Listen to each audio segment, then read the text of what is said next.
The difference between the Porter 5 forces and the core competences approach is this. The 5 forces ask you to look externally to which are the most attractive industries. You should invest in those industries where the 5 forces are favourable. The core competences approach looks internally to what you are best at. You should only do those activities that you have an advantage in.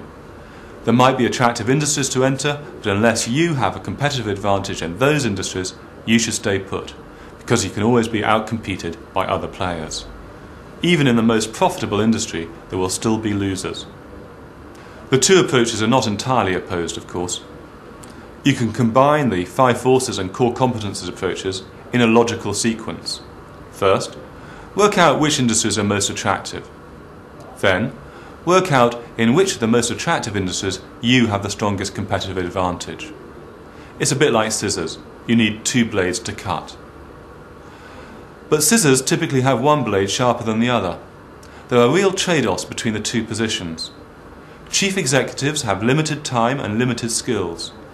A chief executive who believed in a 5 forces approach would spend more of his or her time thinking about how to consolidate the industry, perhaps by mergers and takeovers. He or she would be talking a lot to investment bankers and competitors about possible deals. On the other hand, a chief executive who believed in a core competence approach would spend more of their time internally, talking to the people who are the basis of the company's core competence.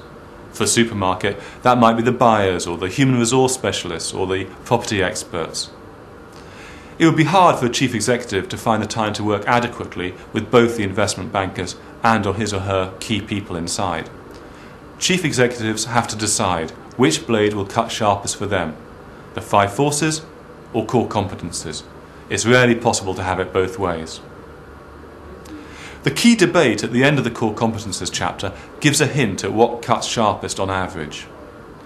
Generally, the specific core competences of companies account for a greater proportion of the variation in profit between companies than what industry you're in. But this varies between industries, with some industries being much more bunched together in terms of their profitability than others.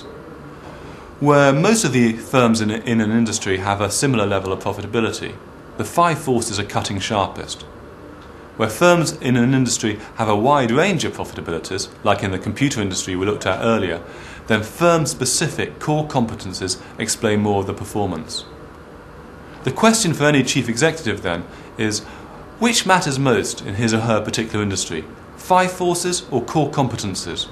They have to work it out and divide their time between investment bankers and internal staff accordingly. The question I'm going to leave you with is a related one. In what kinds of industries do you think the performance of firms is mostly determined by industry factors, so that most firms perform the same? And in what kinds of industries do you think the profitability of firms is determined more by specific competences, so that there is a wide range of performance? Okay? So again, in what kinds of industries is performance mostly determined by industry factors, and in what kinds of industries is performance most determined by firm-specific competences?